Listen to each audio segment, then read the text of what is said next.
The BE6 gets so many ADAS features, but what actually happens with each? Hi guys, welcome back to Automobile Infos. Today we're going to see how the ADAS system in the BE6, the XEV90 and the XEV9S works. Many people on the internet have doubts as to what the lane assist does, how do you turn it off, what are the different features, and many people don't even know that the BE6 gets so many ADAS features. In this video, I'm going to explain everything in detail, how it works and what it does. When you go to lane assist, you see multiple options. The first is lane keeping assist. Now I've set it to assist. Now what this will do is that whenever my car's speed goes above 60, the lane keep assist will turn on. Now please note that the lane keep assist here and the lane centering feature here, these are different functions. You can turn the lane centering feature on and off from here, but it will not matter if this is set to assist. Whenever your car goes above 60, the steering will always assist you to stay in your lane. This is lane keeping assist and this is lane centering feature. What this does is it keeps you in the center of the lane, and what this does is it just doesn't let you cross to the other lane without giving an indicator. It will just keep you in your lane, whereas that one will keep you in the center of your lane. You can also change the lane keeping assist sensitivity. This means that with how much intensity should the car pull you back in your lane. I have set it to normal. You can set it to high or low. Normal would be something in the middle.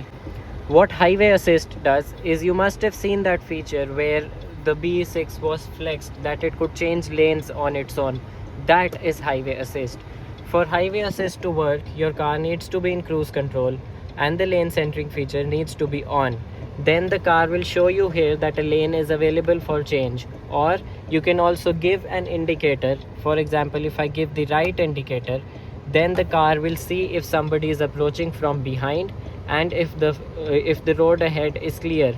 If nobody is approaching and the road is clear, the car will automatically change lanes. I have tried this and it works. Emergency lane keep assist is also there, but I have turned that off. Next is collision warning. So you have auto emergency braking.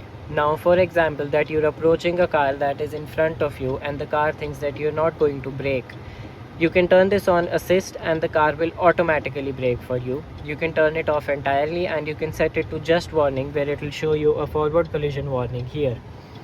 You can also change the forward collision warning timing. So if I set it to late, then the warning will come late, which means that when I am extremely close to the car in front, only then the warning will come. If you set it to early, then even if you are slightly far away from the car, the warning will come. Please see that this is the warning timing and not the assist. The assist will happen when it wants to. Many people like to keep this off, but I wouldn't recommend that. I personally like to keep it on. We also have the XUV700 and the forward collision warning has saved a few collisions in that. You also have the rear collision warning. So let's say if somebody is approaching from behind. At quite a speed, and they're really close to your end, then the car will show that collision possible here, and the car also turns on its emergency blinkers. You also have blind spot detection and you can set it to off or warning. So let's say if somebody is approaching from behind, then you see this light here, that will turn on. Now you see that this is approaching and you saw that yellow light turn on. That is the blind spot warning. You also have auto emergency steering. So what this essentially does is, if I am trying to go in a lane that already has a car approaching from behind and the car senses that a collision might be possible, so then the car will auto steer and get me back into my lane. I have turned this off because I wouldn't trust it that much. Next is speed limit. The car can recognize traffic signs, so it recognizes multiple signs actually, and it works flawlessly. So with the speed limit assist, I've set it to warning.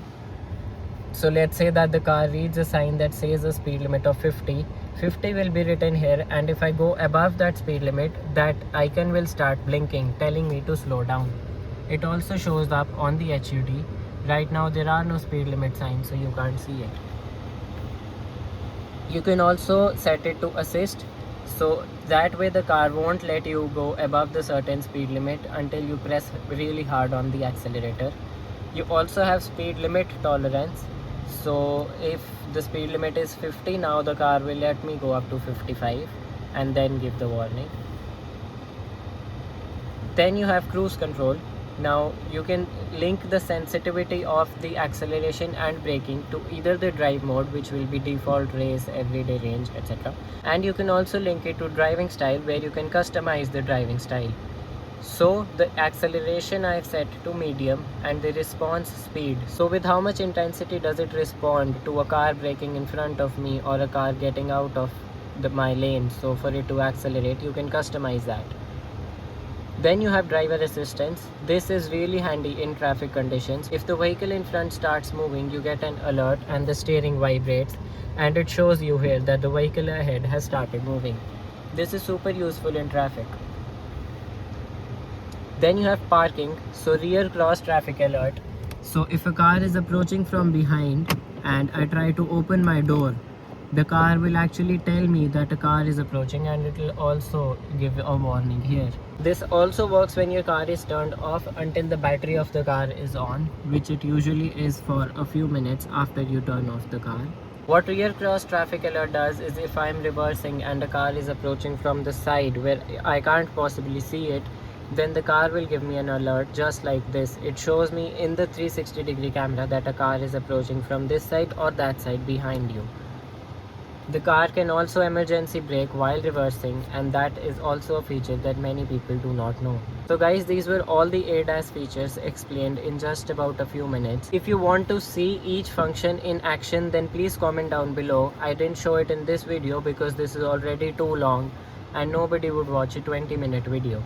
If you want to see each feature in action, please comment down below and then I'll create the video for sure. That's it for this video. Thank you so much for watching. I'll see you in the next one.